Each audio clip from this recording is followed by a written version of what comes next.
Hello, everyone. I welcome you all to our session Detox. My name is Abhishek Nimborkar, and we are very glad to have all the attendees here. This is a collaborative effort by 4C, the marketing cell of NMIS MPSTME, Your Campus Guide, and Dare to Compete Igniters Club MPSTME. So, why this event, right? So, during this entire COVID scenario, we've experienced major changes in our lifestyles. Situations are evolving constantly, and we thought it's a high time to take a break, detox ourselves, and come back with a big perspective on things. So here we have today our first guest. I'm really honored to introduce you our first guest, Mr. Gaurav Bhushan Sharma. Sir is an IIM Ahmedabad alumnus with more than 10 years of experience in Indian startup ecosystem and 13 plus years of experience in internet space. He's worked with corporate and tech giants like Microsoft, as well as he's been part of Paytm's journey from 20 million users to 400 million users. He served as a vice president marketing at Paytm. So is an expert at marketing, at business strategy, at partnerships, and so many other things. He's mentored so many startups at various stages of their growth. Really, so we are very happy and glad to have you today. Thanks a lot. Thanks a lot, Abhishek, for this generous introduction of mine. I hope all of you guys are staying safe, and this is a testing time for sure. And I hope you guys are staying safe and learning for the same time. I will I will give an introduction of myself, although you have given a very generous introduction. Just to give you some sense of where I'm coming from. I think like few years back, I think more than a decade back, I was on the other side of the screen, right? I think I was, and I can very much relate to what you guys are going through. And I think there might be, so I will be sharing it, I will be structuring this talk, and I think this is more of a conversation, right? I think, and you can ask Absolutely. questions whenever you want to. You just raise your hand, and I will try to answer each one of those questions, post my thing. What I will try to cover is first of all, my journey, because I think things have changed in the last 10 years at a very unprecedented stage, right? I think the whole marketing is one way of doing it, but I will, from an Indian startup ecosystem, I will try to say that, and the technology, the way it has changed. I will share some of my experiences in marketing specifically and partnership, etc. Because startup, you have end up having multiple hats. I think there is still some disconnect in terms of the kind of expectation industry has, while the kind of learning that we all go through in colleges. I will try to briefly touch on that, right? What all happens, and that is kind of exaggerated in case of startups, right? I will try to touch on that, and then I will come to the fact that how the present COVID situation, how it is changing things, how it is changing the workforce in itself, how it's changing the marketing dynamics overall, and how startups in different verticals are doing, right? And then happy to take your answers, right? So perfect. I hope you guys are in different parts of India staying safe, the family is safe, and since you are here, I think you just want to learn a bit more and stuff. That's a great thing in itself. I will give you a background. So I was born and brought up in Delhi to a family of educators. So education was something that I've seen while growing up, right? I did my engineering from NSIT Delhi, worked in Microsoft for two years. And I would say in 2005, this world was very different, right? I think we used to have a Microsoft phone, and it was we used to have Blackberries at those point of time, right? Nobody could have imagined the way apps have come and have changed everything. And Microsoft was a dominant force at that point of time. Google wasn't. Uh, I think Microsoft has actually come back in a good manner, but our the way we were thinking and the world has itself changed from 1980s. But what I have witnessed from 2005 to 2020 is remarkable. It's remarkable. I couldn't have imagined 15 years back that on my the phone in my hand I can book cabs, order food, what not, right? I think this whole change is happening so fast. And this will continue to get faster, right? I think with a better internet speed and stuff, I think things are going to change dramatically. Education is going to change dramatically. That is what I mean. Even the kind of life that we have now, what we are being prepared for now, it will not be the same after 10 years, 10 years itself. And I know 10 years is not a long term from a perspective of that. So one thing which is to be true, which is going to be true, is how fast you guys learn, and that's really going to be important in your career. I will just give you an anecdotal example. In 2010 or 2009, there was no job such as a product manager. Right? I think we started hearing about product managers in 2010, and now these are the most sought after job, well-paid job, which happens in ecosystem. Surprising, right? And there was nothing like a product manager. Right? I'm being honest about it.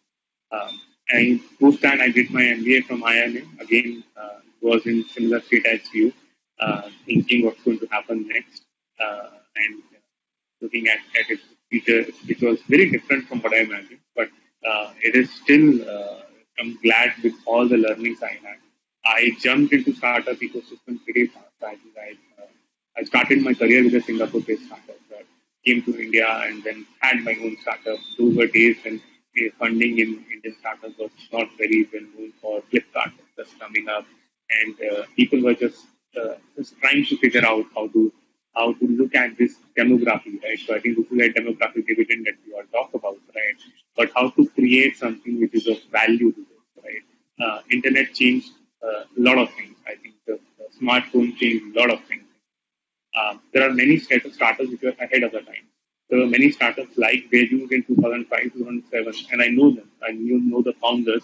It's died because they were ahead of the time. There were many startups like Paytm in 2005, 2007, like which were trying to do something like transactions through SMS and stuff like that. So, transaction online, but they were just too ahead. So it's all like life. It's about being at the right place at the right time, and the more important thing is being prepared also. So you really can't control the luck part of it, and people often underestimate the luck part of it. But luck also plays one part, but you have to be prepared at every point of time. Uh, Post that, I have worked across startups. I think edtech, fintech, you name it, I have been there. I think from a consulting point of view also. Um, what I have seen, and I will just briefly touch upon it. I know it's a 35 to 45-minute kind of a conversation, but still it is important that I touch upon it. That there is slight difference in expectation when you join a company. Right? While while we are studying in colleges, right, we have another view of people in corporates in general, right? And I've been worked in large corporates as Microsoft and worked in startups also. Expect people, accept incoming batch to start getting productive as soon as possible. Some of them will have training sessions, some of them might not even have that. So you have to understand whenever you are joining a company uh, that how can I add value? I think that is something which has to be paramount, right? Whether you, in some cases, the managers themselves do it, but sometimes you have to take your career in your hand and discuss with your manager. My advice, I know it's a very tactical advice, but you should be talking to your, whenever you guys join the workforce, talking to your manager about what's expected of you, right? What exactly to take to the next level, because that's the best way to take control of your career, right? In many ways. In startups, this grows even manifold. I would actually strongly advise people to join startup at earlier stages of their career, because what happens is you get exposed to so many functions and you get to do a lot of things. I have seen people who have moved from, and trust me on this, HR to business, HR to marketing, marketing to product, and whatnot. Because you are young, you have ambition, there's not a lot of unlearning to do, and startup can give you that kind of exposure, right? Where you can grow fast, you can grow across horizontals and stuff like that. It will make you work hard, which could be a good thing for some people. What it will not provide you is structure. What will happen is you will keep on thinking what's going to happen to the space, what's going to happen to the industry, what is going to happen to your company, whether the next round of funding is going to come or not. But you will end up learning a lot, right? And at some point of time, you can go back to large corporates if you want to, and they value this experience. 10 years back, they don't used to value the startup experience, which is true. But nowadays, I think everyone values startup experience. Or you can even start your own company. The kind of jobs that are expected uh, have changed, but have somehow remained the same. I'm not sure uh, how many people actually, and this is one mistake that I did, right? At least when I was doing my MBA, I was more governed by what's the coolest thing to do, right? What's the best, coolest thing to do, or what the smartest people in the back do. I want to do the same, right? Ultimately, your career is 40 years long, close to 40, 45 years long, close to your MBA, and you want to ensure uh, that you are doing something you enjoy, because no matter which path you take, 10 years down the line, 15 years down the line, it's going to be very hectic. If you are not enjoying what you are doing, it's going to be troublesome, right? If you're not going to enjoy it, and I think 5 years, 10 years down the line, it's difficult to change directions also. So I think give first 2 years, give it to yourself, figure out whether you are actually enjoying the work. Otherwise, change directions if you have to. If you are not a salesperson, there is no way you are going to enjoy it 5 years down the line, right? If you're not somebody who's like good in marketing and getting into that, I think you should figure it out by now what you are really good at. Hopefully, you guys would have done some kind of industry exposure. You would have done some internships and stuff. But if you haven't done that, at least in the first 2 years, try to do that. Now, I will come to the journey in multiple startups. Right? What happens in startups is there is something called, so you're always fighting a battle every day, right? I think what these apps have done is that the number of users that you're looking at, the daily active users you are looking at, how to acquire more and more users, how to acquire more and more transacting users. Just in case you don't know, transacting users are actually who do some kind of transactions on the platform, right? There are some free users, there are some premium users who pay something. Then there are daily active users, the number of users that come to your platform every day. Then there are monthly active users, and all the investors of the world, soft banks of the world, SAP partners, Sequoia, if you have heard those names, they just ask you to chase that, and you'll get into a mind is how to reach out to them.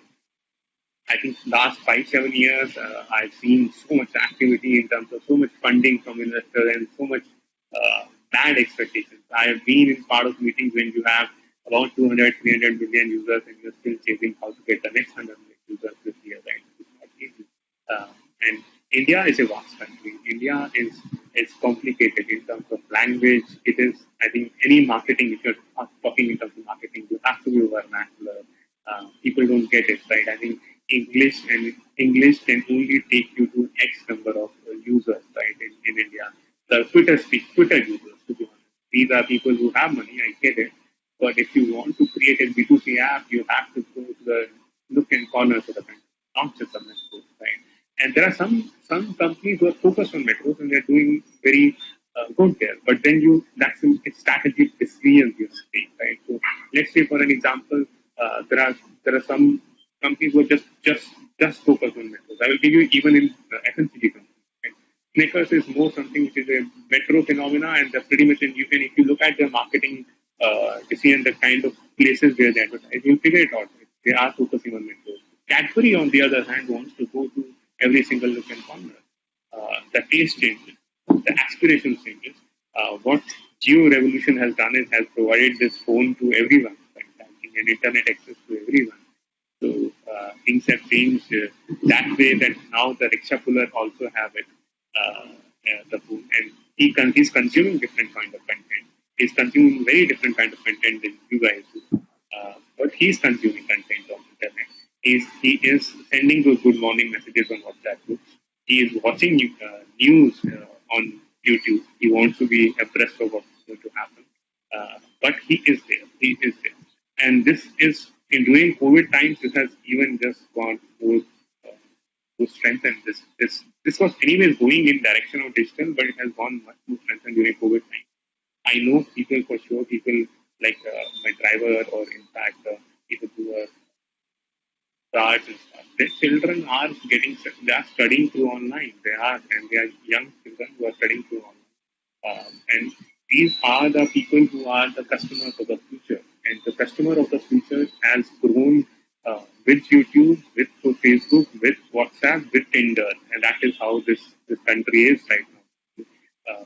Something like Tinder, when it got launched in India, people used to think it will not succeed because India is a very different country and we do not uh, we we have a very different moral construct.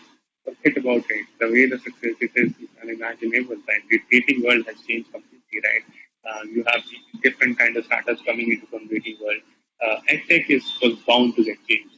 EdTech was I was always used to think that EdTech is not getting the investment it deserves in a country with 250 million students right now. About 100 million of them study in private schools, 150 million of them study in government schools, right? And about 20 million of them study in expensive private.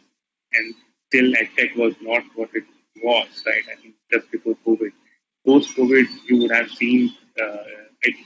I'm sure if you follow markets, and I really hope that you do, the kind of interest that has come into Unacademy, into Whitehead Junior, and into Baju, right? Baju was a behemoth in itself.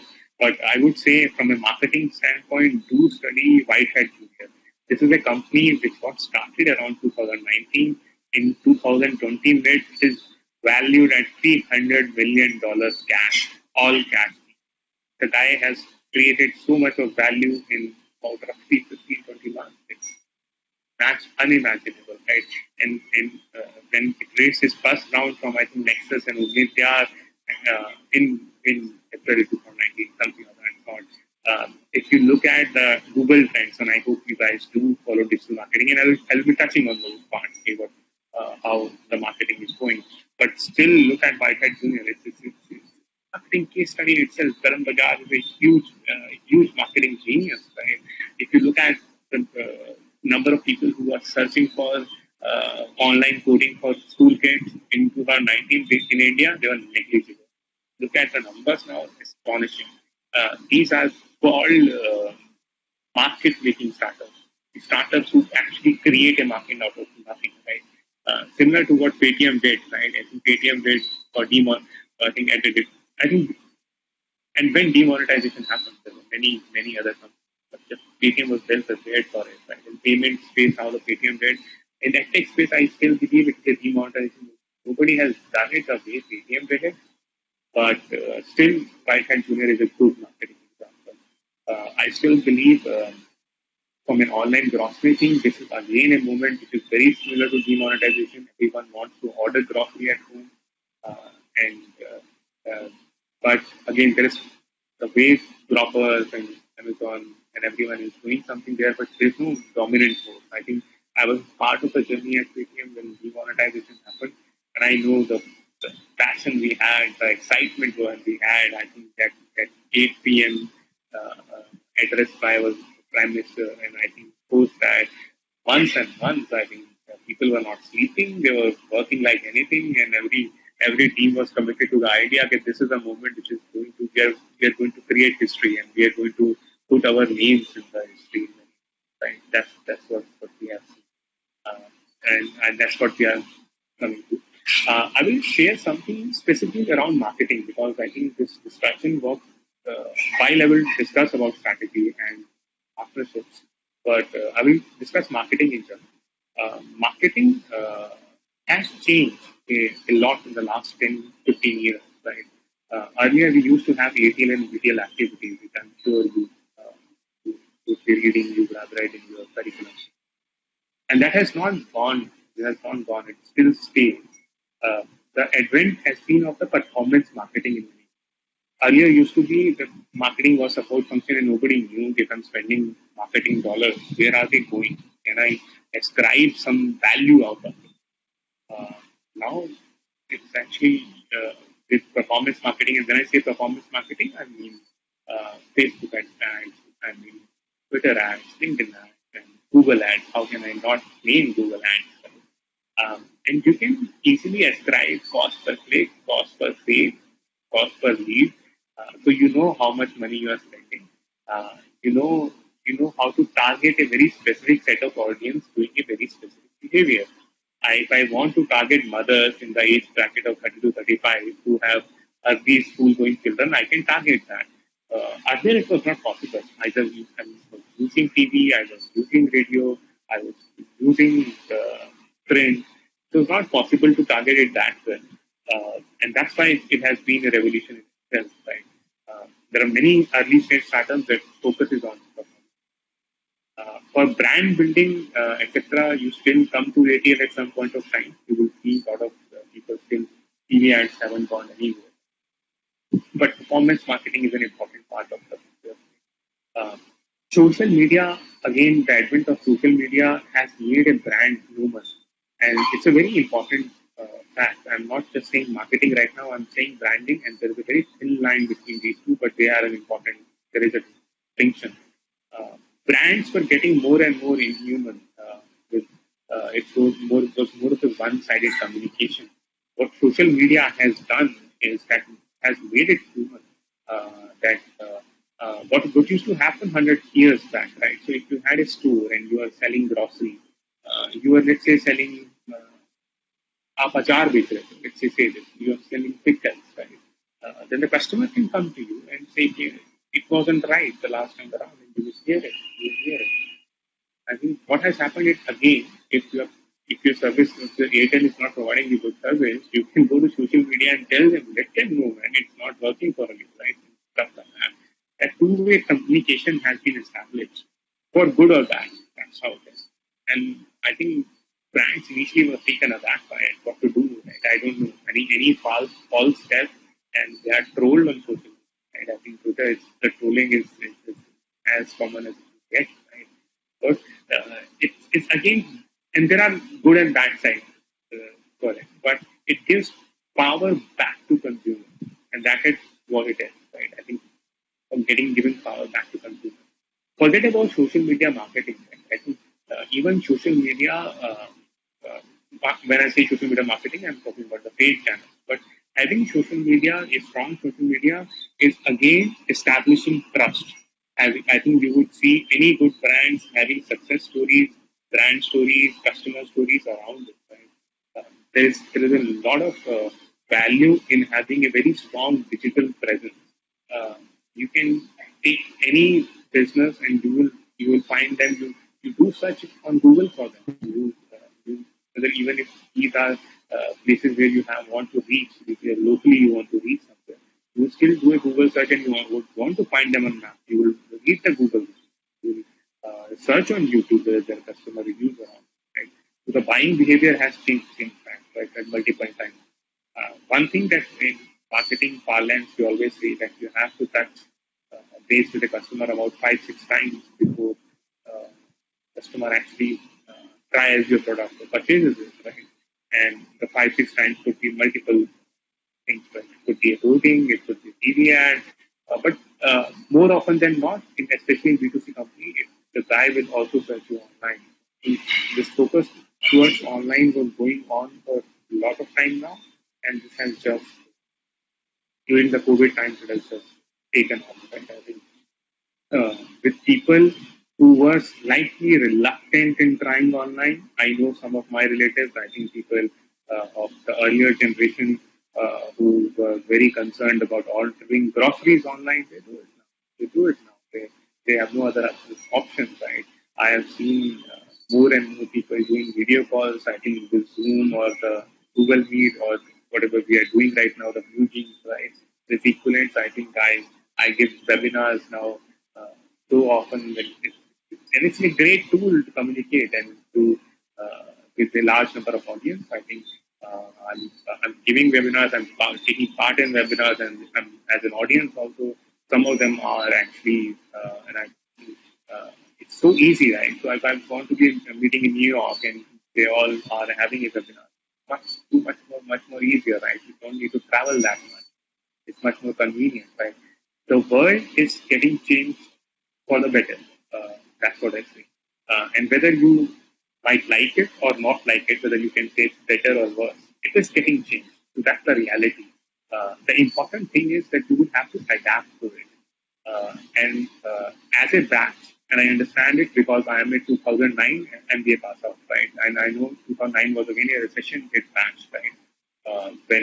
Because of Lehman Brothers, right? Uh, I'm not sure how long this vaccine will come, but or how long the herd immunity will have its impact. Uh, you guys might face some difficulty in the placement part of it, but I'm just trying to reassure you. If you look at batches who have gone through tough times, and there are some batches who go through that in terms of placement, they come out stronger. Uh, because things are not given in platter to them. They will have to figure out. They have to be more specific around it. They are less lost about it, right? Even if they are lost, I think in a year, within a year time, they will they will get the senses that okay, life is not what I planned to be, and now it has changed. I have to better learn something around it, right? So these people actually become use their brains more in the initial years. They experiment more, which actually helps them 10 years down the line or 20 years down the line. So I hope the vaccine is gets sooner than expected, and by the time the placement season is on, I think there's a V-shaped recovery, and you guys are getting placed perfectly. But even if that doesn't happen, if even if there is some struggle, just understand that it's a huge opportunity. Right? If you think in terms of opportunities, uh, it will be much more beneficial to you, and that's what I've seen. Right, whatever world throws at you, you have to use it to your opportunity. There are some sectors which are doing amazingly well now. EdTech has taken off. EdTech is going to change for the best. This is for sure. But online gaming is on a different tangent. I know nobody talks about them because there are some restrictions on how much you can promote them. But online gaming is a sector that is going on.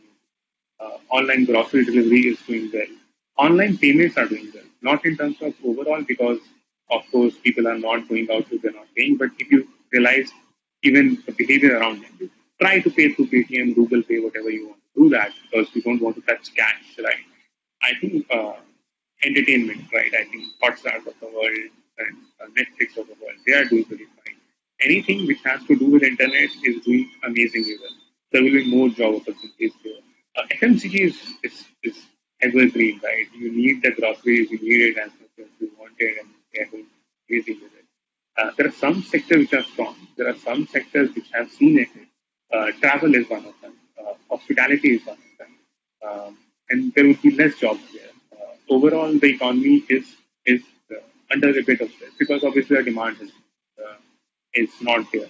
And more importantly, because people are not sure what's going to happen next. And that's why the spending kind of delay spending happens, right? People will not buy the next iPhone. They will try to conserve money with them, right? It's the time to be positive. It's time to add as much value as you can to yourself.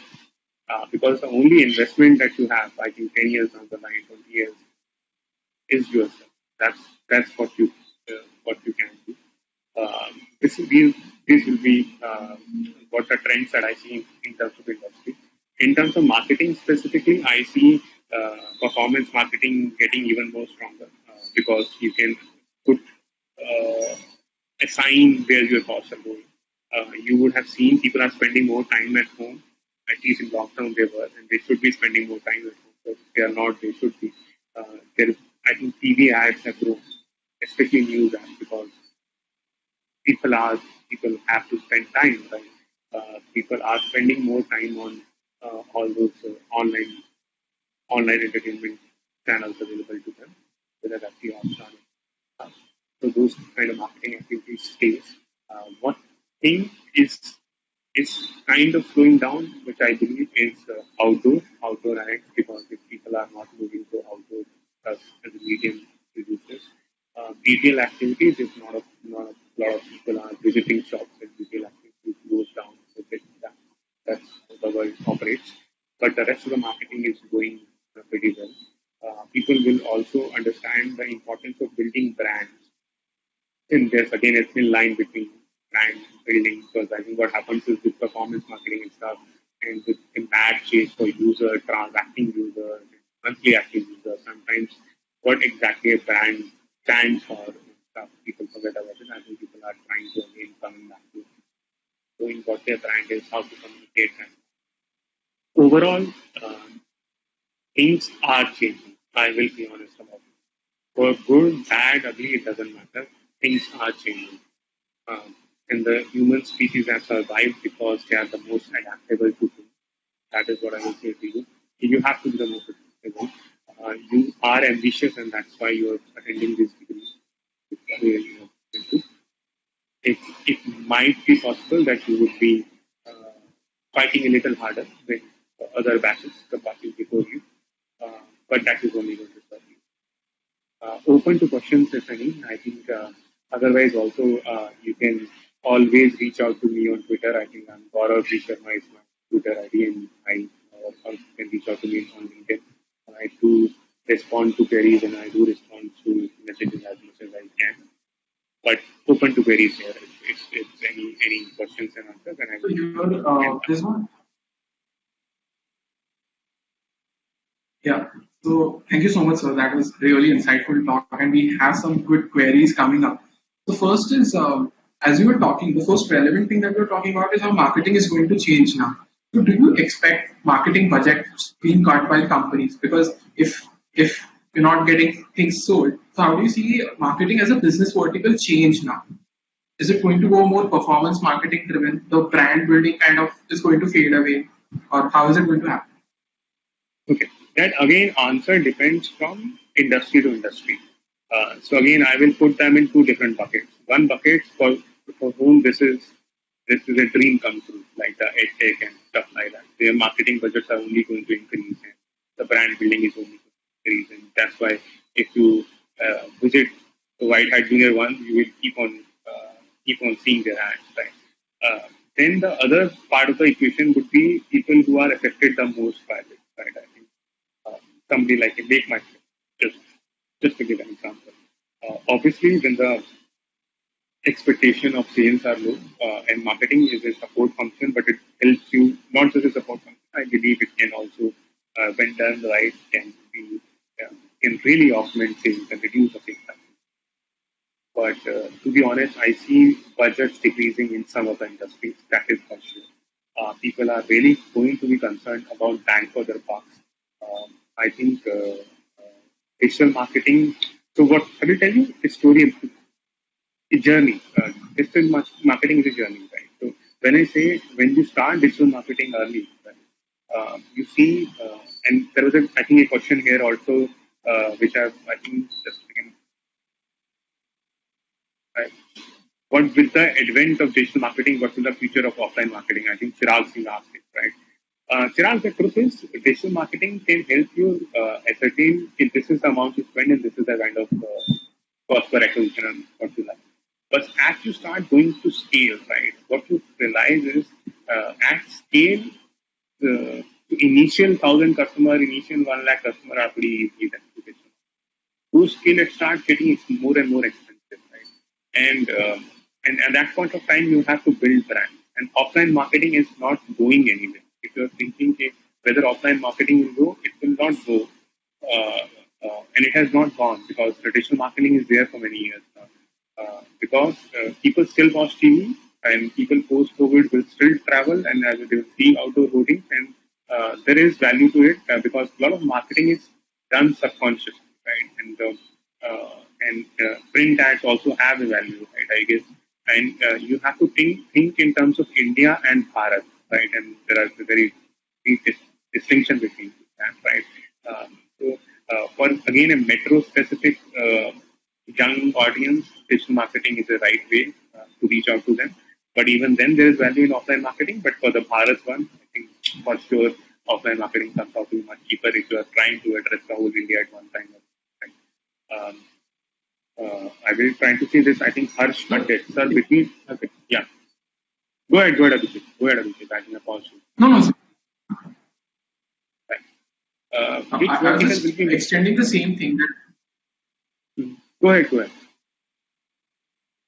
no, no, sir. Please. Yeah. Which vertical will be most demanding post-COVID from digital marketing perspective? Currently, we see life science and healthcare. Oh, obviously, I forgot about healthcare. Healthcare is going to change dramatically. I think if I have to visit doctor, I'm started doing video calls. It's much more convenient. It's much more effective for both the doctor and for the patient. Unless you have some physical ailments to see, it's much more convenient to get it done, right? You don't have to wait in line, and you don't have to, and there is obviously the chance of secondary infection happening and stuff like that. I think that's a revolution which is was going to happen. Uh, I will be honest about it. I knew in year back all these players were investing in digital. The digital hospitals investment had started a year back. This is again an opportunity for them to just make it faster. Uh, what you're saying would be more demanding. I think there is a lot of future in healthcare in terms of healthcare tech. There is a lot of future in ed tech. There is a lot of future uh, in entertainment, which is digital, right? If you won't even realize, you can go to any nook and corner of this country, and people are consuming content right now on YouTube, and the content will be very different. I think somebody like you might be using TikTok, which is again banned, and they were using Vmake, and they were different kind of videos, right? Because that they do not somehow um, kind of relate to the content on TikTok, right? But they were consuming them.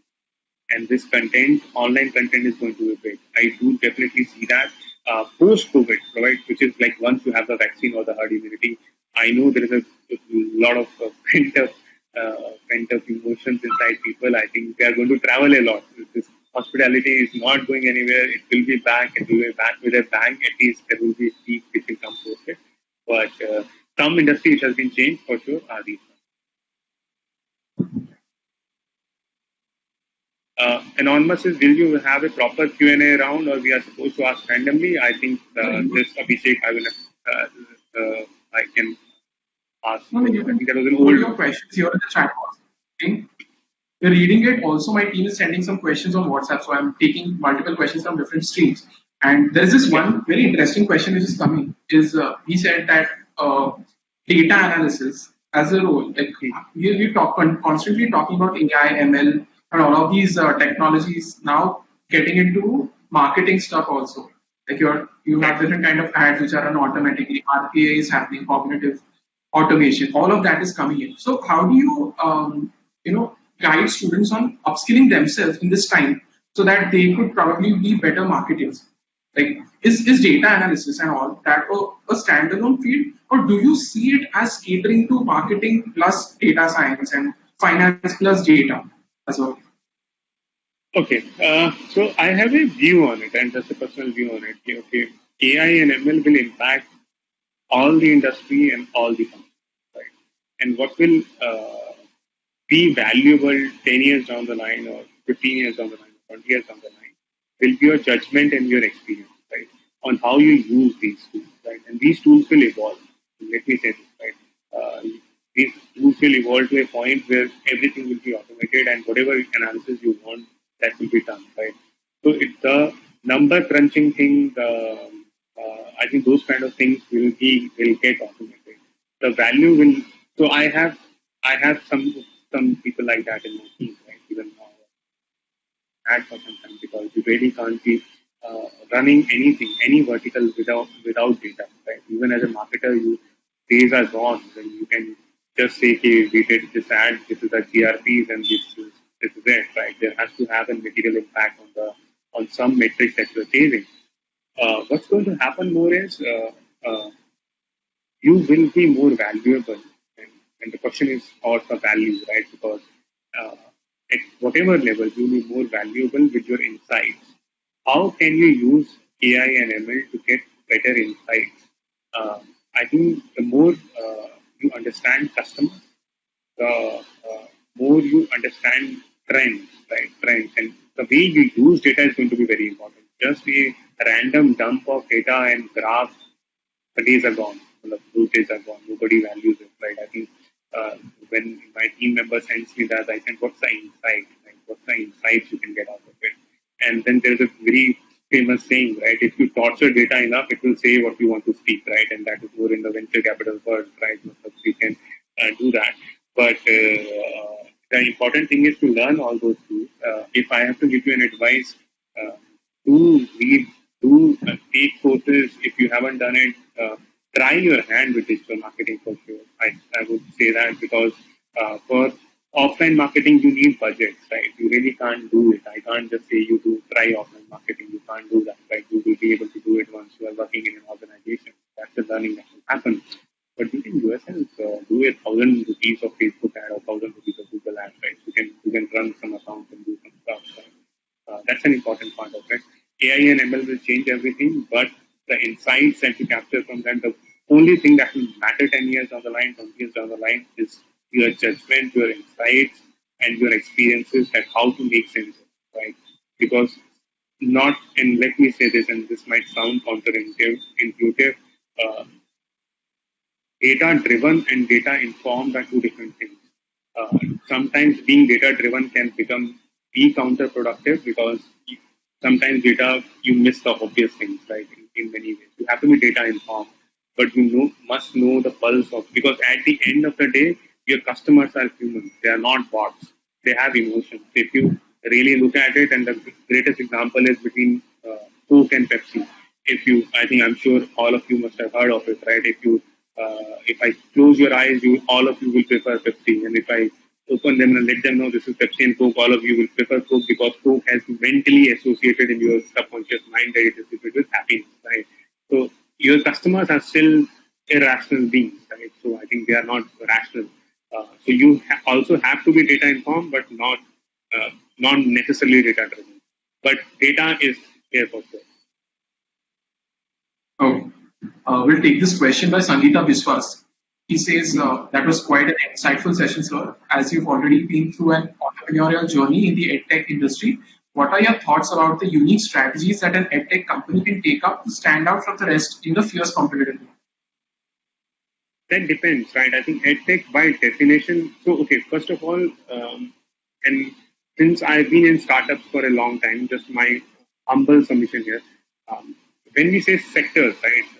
Uh, sectors are sector is a huge sector. EdTech is a huge sector. There is K-12 into it. There is postgraduate education in which you are right now, right? Then there are upskilling kind of stuff, which is like a simply learn itself, right? I think great learning that you are upskilling with is you're doing something. There are different sectors, right? Within K-12, there are again different sectors. There are something like a tuitions kind of market which is available in India, which is not there in US. If you look at it, tuitions are not there, right? There are different kind of markets available. There are homeschooling which is available. So you have to drill down on a specific subsector. Right? At least when once you are starting up, you can't be fighting multiple battles. You are not that big, right? When you're starting up, unless you come from a family where you have thousands of crores at your disposal, then I take back what I heard, right?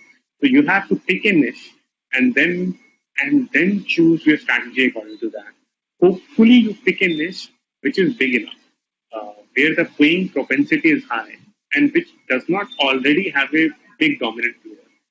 Now, these are very, very stringent conditions. Once I say this, well, anything which is a good enough niche, which has equal demand, will have competition. Right? Now, it again come back to that, right? Your differentiation strategy comes down to two to three things. One is cost, one is the other is differentiation, and otherwise is a niche, right? And in niche also you have to do the cost or differentiation. What I would say, and if your question is specific to India market, I still see some subsectors being open which has new players.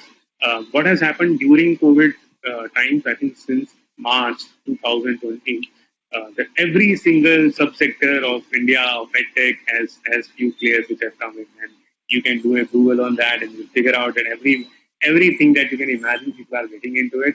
But at least there are some sectors in which there is no big player which has captured the whole thing. You will have to find out who your customer is and then understand what this customer does in his or her life.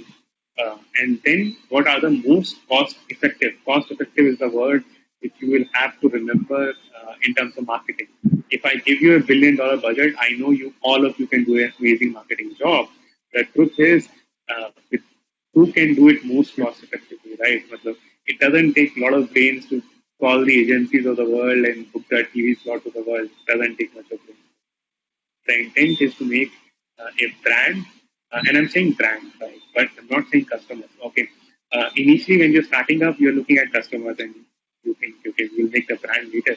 But brand is into finer things, and you have to start thinking about those parts. So again, to answer it concisely, pick up a subsector, see who your audience is, and then see what they do and what's the most cost-effective way to reach out to them. That is what you will have to do.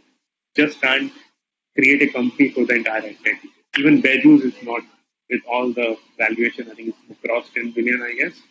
It's not in every single market. So just extending that question. So we as marketing students in the class, when we are supposed to do case studies, we kind of go and read reports from Bureau Monitor, Statista, Frost and Sullivan, and then we kind of come up with these are the market segments, these are the insights that we get from these reports. I would like to ask you, how does it happen in the corporate world? So when you're working at Paytm, if you could just give us an insight into how did you approach a particular campaign, how did the entire process happen at Paytm? So I will not tell you about Paytm because those are a lot of confidential data that comes into the picture, and I will not tell you from a company perspective. I will tell you from a corporate perspective, and this could be from all the experiences I have about across different companies. Right? See, uh, industry reports are one thing, right? And that's and it's an okay way of doing it. Starting point, as a starting point, you can do it. The truth is, you have to figure out who your customer is, and ideally, if whether you're a product manager or you are a marketing manager or you are a marketing head or a CXO or a CEO, I will strongly suggest to actually talk to few of your customers. Very important to actually talk to few of your customers. Right? These sometimes the nuances and uh, then the startups of the coming big unicorns will be made out of nuances. It won't be on the general trends. Everyone knows about the trends. Those nuances come from actual customer feedback, looking at. That is one area of it. Sometimes you have to take big hunches, and lot of decisions are taking on bets. You take a bet, right? And I think some of the times bet turns out well, some of the times bets don't turn out well. But especially in startup world, a lot of things are bets that you believe it trend it, to happen in 5 years down the line, and you are planning for it. There are actual disruptors who have disrupted the market. Right?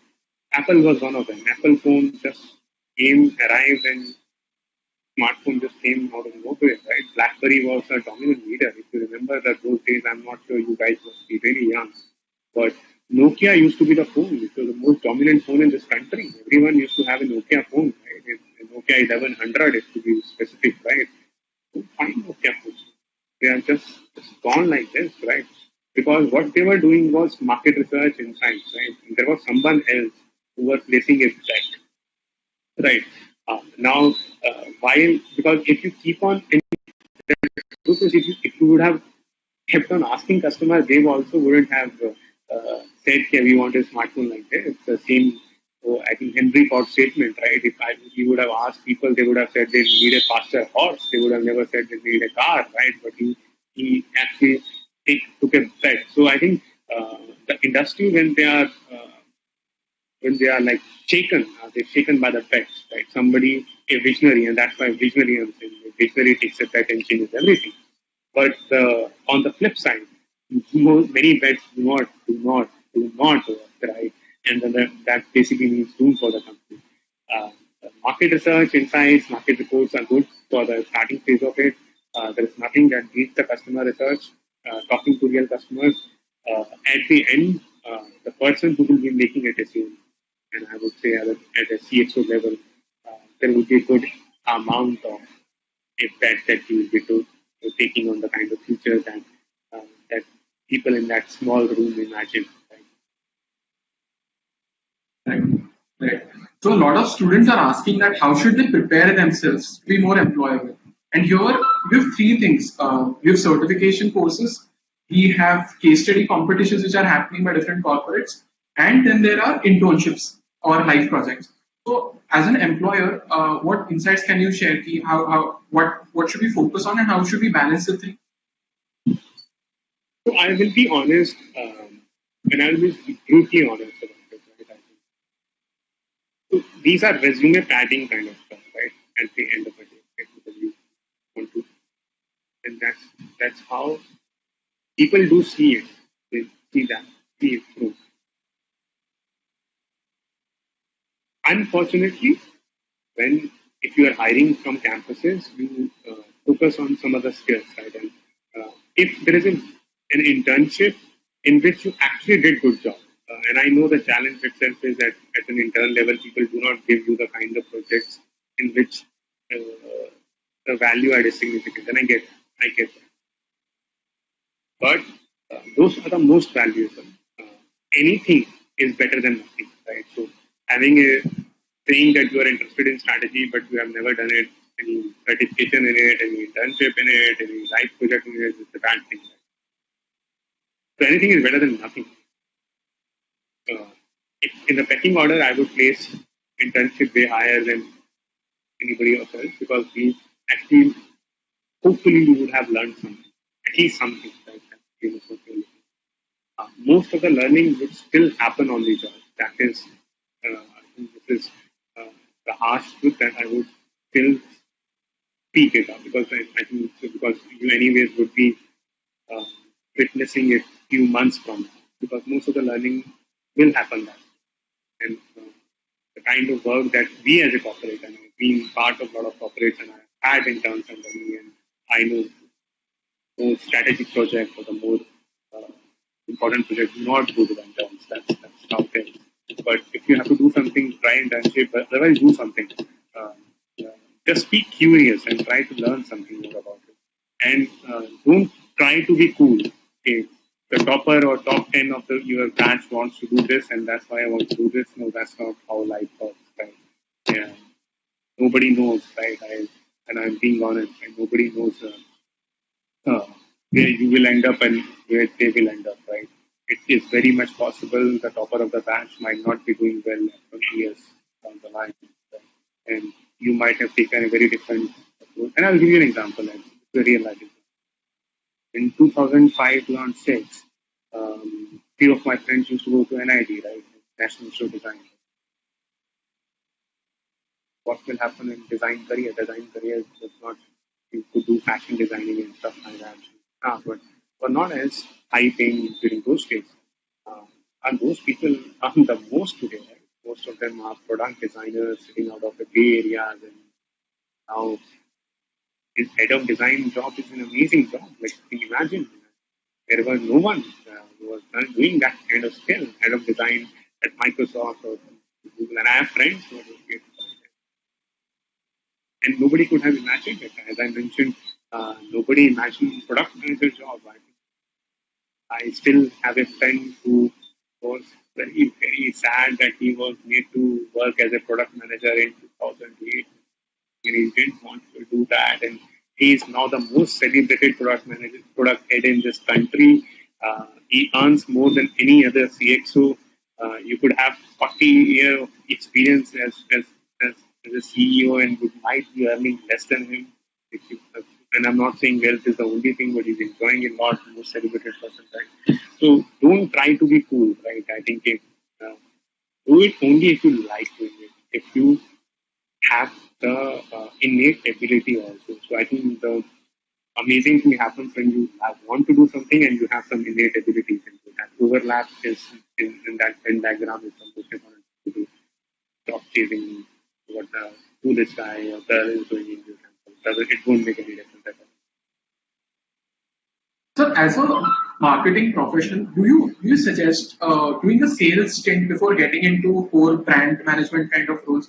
Because most of these conglomerates or FMCG companies, whenever their management trainees join, they usually put them on sales stints. So, do you think people are very apprehensive nowadays about getting into sales roles? Can you shed some light on that? So I would say less from a marketing perspective, but from a CEO perspective, right? So or a business head perspective, I would always prefer somebody who has done a sales in many ways because actually going and selling to a customer. And the truth is, we anywhere ways are selling ourselves, right? So sales has this whole notion behind it, it's a bad job and all those things, right? But the truth is, all of us are salesperson, right? Whether we in marketing, sales, whatever not, right? At least we are selling ourselves to our bosses, we are selling to our future spouses or like present spouses and children. We are always doing it. So it's a good skill to have, first of all. So any looking down on it is not good. I think every experience helps. As a marketer, I would say somebody who has done a sales will understand customer a bit much better, so I will like it. But as a CEO or a business head, you will always prefer something. That's why these conglomerates have this management training program, leadership training program, whatever they call it, depending on which get into. And there is a method to that madness, right? So there's a reason why they are making you do it. Because you might not like it when you do it. But years from now, and you will again not realize where is this insights coming from. 10 years from now, 20 years from now, the only thing that is going to matter is your judgment, right? Your ability to take decision in terms of a crisis. And COVID is one of those crises, to be honest. And that will come from the different set of experiences you will have. So I think that's why they do it. There is no harm in doing it. But if you do not have the skills for it, and I'm being honest about it, there are many people uh, who do not have the skills for being a salesperson. Not everyone is born like that. There are many people who do not like it at all. In that case, you should not do it. And that's what I definitely believe, right? Because uh, life is short, man. This is the prime of your life. Don't do anything which you do not. My suggestion. Okay. Thank you so much, sir. I think we have a lot of questions coming in. My team is pinging me constantly that Abhishek, please wrap up the session because we've exceeded the timeline. Yeah. And So anyway, anyone who wants to ping those questions, I think just go to Twitter. Gaurav B Sharma is my. Otherwise, you can just share my Twitter ID with them or LinkedIn ID with them. They can post their question there, and I will reply. Try to reply to them. Yeah. Thanks. Thank you. thank you so much, sir. Thank you. It was really insightful. It was very nice talking to you. And I hope our audience also liked it a lot. Pleasure. Thank you. Pleasure. Do let it. Do let it. Sure. Before everyone leaves, I would thank everyone from the teams of 4C, Dare to Compete Igniters Club, and Your Campus Guide. And I would request Ghanshyam to come online because he wanted to interact with the audience for a very small time. Ghanshyam? So, so I'm just going. I'm just saying bye to them. Yeah. Yes, sir. Sir, Thank you. sir, first of all, I want to thank you, sir. Thank you. Thanks. No issue. Thank you. Thanks a lot. And I will just take the link. Thanks. Sir. Oh, Thank you so thank much. you. Thank you. Thank you, Abhishek, for the opportunity. Hello, guys. This is Ghanshyam from Your Campus Guide, and I would like to thank our partners for the event for making this event successful. And also, I would like to thank all the attendees for attending the event. So, Your Campus Guide. Just a little intro about Your Campus Guide, then we can end this meeting, right? So, Your Campus Guide, it is a student-based commentary that helps students find what they love and how they can make their passion into a profession. As the sir said, do things that you love and like, right?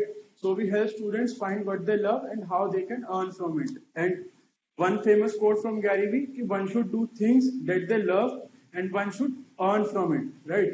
तो क्योंकि ये important नहीं है कि आप क्या करते हो, लेकिन ये बहुत इम्पोर्टेंट है कि जो आप करते हो क्या आप उसे एंजॉय करते हो, है ना? तो हम हमेशा अपने आप से यही क्वेश्चन पूछते हैं. तो योर कैंपस गाइड बस में एक रोल प्ले करता है, एक पार्ट प्ले करता है आप लोगों की लाइफ में.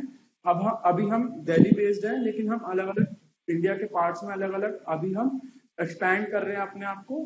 सो that's all from my side. Thank you Abhishek, and I would like to hand over this meeting to you. Thank you so much, Ghanshyam. From 4C's side, I will also say thank you. I'm Chief Igniter, Dare to Compete Igniters Club. I'll thank all our executives, everybody who's been working very hard for this event. Thank you, viewers, for joining in on a Sunday. I hope you had a great time. I would like to thank our mentor, Professor Yashodhan Tarokar, who made time to join us here. And I hope you have a great Sunday. See you again. We plan to do this a monthly session. Hopefully, you'll see another event coming up very soon. Till then, bye-bye. Thank you. Bye-bye. Bye. Thank you. Bye.